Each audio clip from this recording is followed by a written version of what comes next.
Hello, welcome to this video showing modeling excellence in mathematics.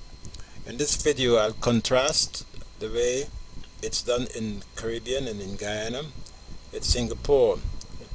Let's look at a certain teaching channel and contrast it with the Singaporean way of teaching mathematics. The traditional classroom, you have a blackboard, you have students sitting in the class. The teacher, this is the factory model way of teaching that we have inherited in the Caribbean for years, introduced by the British. It worked in the past, but it's no longer working. It's no longer effective. Based on results, the traditional classroom structure and way of approaching mathematics is not functioning. Typically, you'll see the teacher in front of the class, the authority figure, talking, explaining to the students sitting in the class. They go through mechanical routine. Teacher explains the idea, the problem, using abstract numbers like numbers and formulae and so on. Students listen attentively for hours, sitting motionless in the classroom, paying attention to the teacher. What is happening here is they're absorbing the information passively. They're sitting down just listening, absorbing the information. This is an example of rote learning, where they absorb the information and they are expected to regurgitate the information later at the exam time. Now contrast that with the Singaporean way. Now Singapore tops the world, yes, tops the world in mathematics and sciences. The students at grade 4 and grade 8, when compared with other countries, England for example, the USA, Russia, Canada, Singapore students excel in mathematics. That's why I suggest that we should model excellence the way Singaporeans go about teaching mathematics. So how do they do it?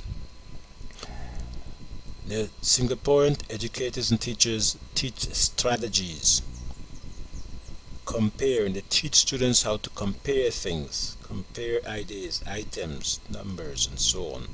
They teach them how to sequence things, items, using objects, using models. They teach them to visualize the problem. They represent the problem so that the students can easily visualize the problem. They teach them strategies such as look for a pattern. Contrast that with the way it's done in the traditional classroom. They teach the students to look for a pattern. They teach the students also the strategy of working backwards. And they teach the students the before and after concept.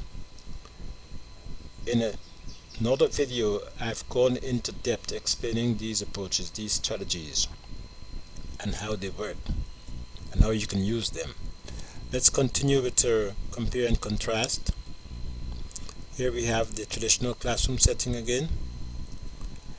The students are like in a box in a classroom, sitting fixed there in their seats for an hour.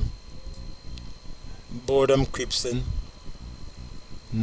The stuff on the board has no personal meaning to them. Copy notes to go home. Poor retention when tested 3 days later. They may be able to recall less than 10% when tested 3 days later. Contrast that with the Singaporean way.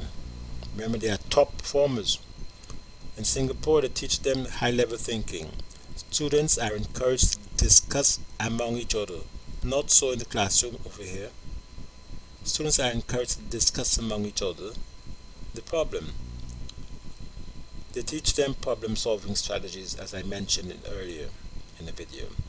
They teach them how to plan to solve their problem, not just repetition of facts and figures and numbers.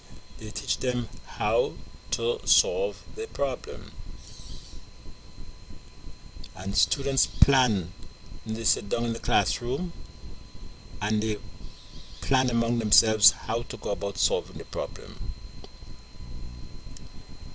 Then they review how they solve the problem. The students review how they solve the problem.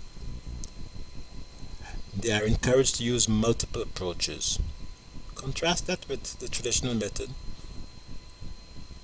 They are encouraged to use multiple approaches, and they are encouraged to think through the problem aloud. In the classroom, students explain out aloud how they solve the problem. So what is the outcome of this approach? Students discuss among each other the problem.